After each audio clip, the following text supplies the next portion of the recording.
જય માતાજી મિત્રો, આપણે આજે ભાજીપાઉં બનાવ્યો જો. તો ભાજીપાઉં કેવો બને એ તમે મને કહેજો કમેન્ટ કરીને. પણ જો હું તમને બતાવું લાઈવ.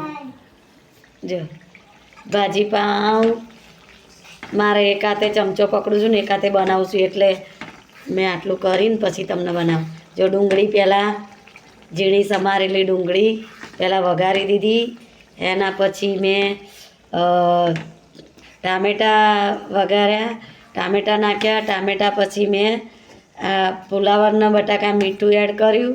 પછી અંદર આ બટાકા ફુલાવર વટાણા એને બાફ્યું અને એ બાફેલું આની અંદર એડ કર્યું જો.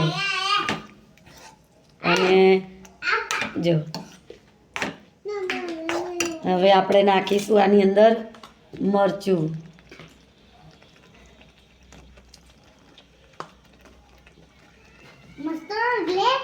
હળદર, ભાજીપાઉંનો મસાલો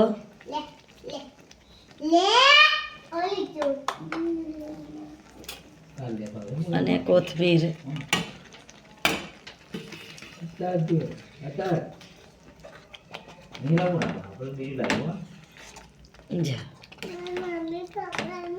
અંદર આપણે લીલી ડુંગળી નાખી છે અને લીલું લસણ.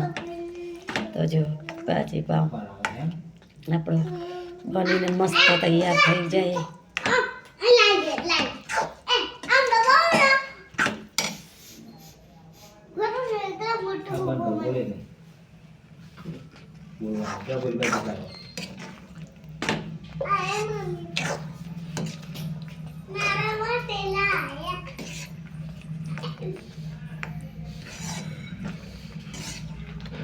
બટર નાખ્યું નહીં, બટર આવે જ છે તો બટર આપણે નાખીએ. બટર પહેલાં કોઈ દિવસ નહીં નાખવું મિત્રો. તો ગાઈસ તમે જો પહેલાં બટર નાખશો ને તો એ અંદર નીચે ચોંટી જશે અને બટર બળશે તો એની સ્મેલ નહીં આવે બરાબર. તો આપણે બટર છે ને એને પછી નાખવાનું. હું તો બટર છેલ્લે જ નાખું છું.